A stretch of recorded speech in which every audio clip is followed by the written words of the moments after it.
अगर कर सको तो अपने अंदर आज एक आग जरूर पैदा कर लेना, जो तब भी जलती रहेगी जब तुम्हारी जिंदगी बुझने के कगार पर खड़ी होगी।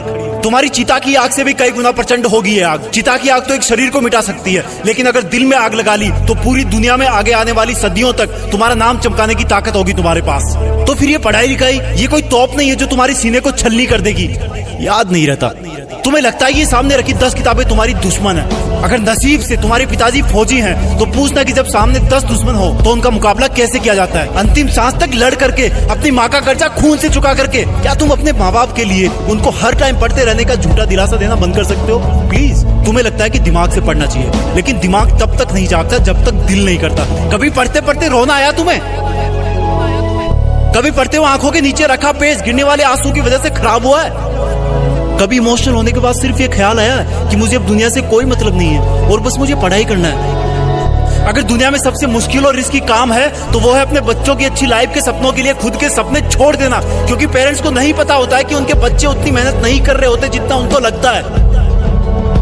और अगर उनको लगता भी है ना तो वो इसलिए ज्यादा नहीं डांटते कि कहीं बच्चे हमारी स्ट्रेस में ना चले जाए डांटने के बाद। इससे भी ज्यादा मुश्किल काम है बच्चे के सपनों को मजदूरी करके पूरी करना, खेती करके पूरी करना, लेकिन फिर भी हमारे माँ बाप खुशी खुशी वो सब काम करते हैं जो वो नहीं चाहते कि हम सपने में भी करें। क्योंकि जब मैं अपनी मासूम सी भोली सी शक्ल लेके उनके सामने जाऊंगा और बोलूंगा कि पापा थोड़े पैसे चाहिए, किताबें लानी है, तब उस वक्त वो बिल्कुल नहीं चाहेंगे कि मुझे उनकी बेबस आंखों की तरफ देखने का एक सेकंड भी मौका मिले, क्योंकि उनकी आंखों ने बहुत कुछ देखा है, बहुत कुछ देखा है, और वो बिल्कुल भी नहीं चाहते कि उनकी आंखों में हम वो सब देख पाए उनकी तरह। काश कि इतना विश्वास तुम्हें अपने इरादों पर भी होता जितना विश्वास वो तुम पर करते हैं। आज मैं अपने पापा को खेत में पीने का पानी पकड़ाने गया। वो सुबह से खेत में काम पर लगे हुए थे। रात को बारिश आई थी, लेकिन इस वक्त की धूप और गर्मी देख के लग रहा था कि मानो सूरज लावा उगल रहा हो। मेरी मम्मी ने कहा कि सर पे तौलिया रख के जा, धूप बहुत है। मैंने कहा नहीं माँ, बस अभी आया वापस।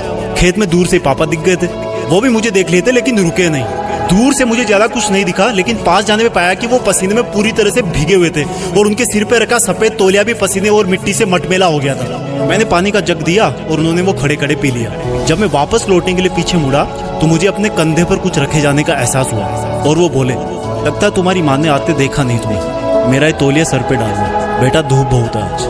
थैंक गॉड मैं उनकी बात सुनने से पहले ही मुड़ चुका था, नहीं तो मेरी आंखें इस एहसान को उठा नहीं पाती। पापा ने मुझको तौलिया नहीं, एक बहुत बड़ी सीख दी थी कि जिस काम को वो कर रहे हैं वो कभी नहीं चाहते कि वो काम मैं भी करूं। और मैंने अपने आप को चेतावनी दी कि मैं कर क्या रहा हूं, 10 किताबों को सामने रख के मेहनत करने का ढोंग रचा करके। तुम्हारे दिमाग में जो लड़के लड़की वाला घुटरगु चलता रहता ना हर टाइम, ये सब उम्र का खेल है। हर कोई पैदा होता है, बड़ा होता है और फिर बूढ़ा होकर मर जाता है, लेकिन फिर भी पूरी उम्र उसको यही लगता है कि मैं तो हमेशा ही जिंदा रहूंगा और बस इस धरती के लग्जरी और सुखों में लग जाता है। और एक्सक्यूज सुनो, फिर एंटरटेन भी तो जरूरी है, मूवी भी ना देखूं क्या?